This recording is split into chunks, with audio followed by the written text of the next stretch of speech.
Men Ergashev Yo'ldosh Ali 1954-yili tug'ilganman. Tojikiston Respublikasida tug'ilganman.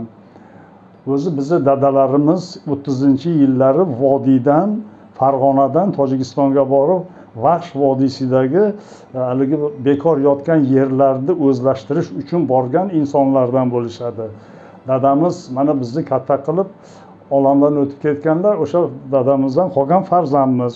Bizga o'xshaganlar erta juda ko'p edi.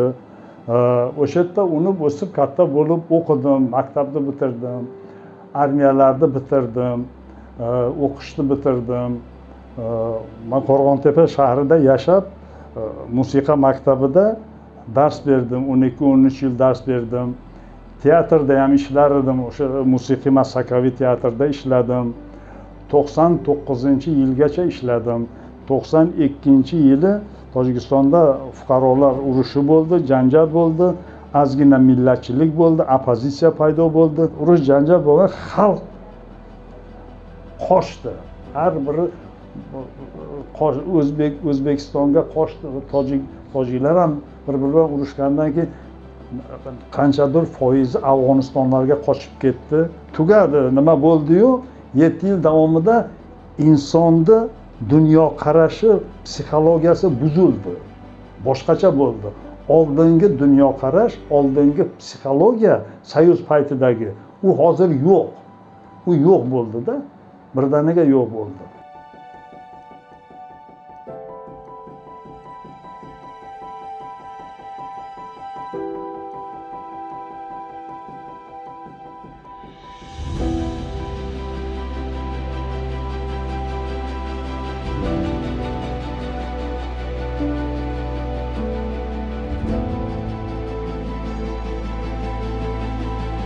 Tojikiston ham hozir ancha-muncha obod bo'lib, yashnab ketyapti. Endi bizning qismatimiz shetgan shaqa ko'chib keldik. Yomon bo'lmadik. Bu yerda ham yaxshi yashadim. Allohga shukr, shu men 45 yil yashadim Tojikistonda. Biron marta mening millatimni bironta tojik betimga solmadi. Rahmat shularga. Mana shu 90-92-yillari shu narsa boshlandi. Bu begona kuch kirib bordi aqa. Tojik xalqining o'zida bu narsa yo'q edi. Tojik xalqida umuman millatchilik yo'q. Bir begona kuch kirib borib, mana shu narsani qo'zg'adi. Biz bo'lmasa tojiklar aka-ukada yashagan. Tojiklarga qiz berganmiz, qiz olganmiz o'zbeklar.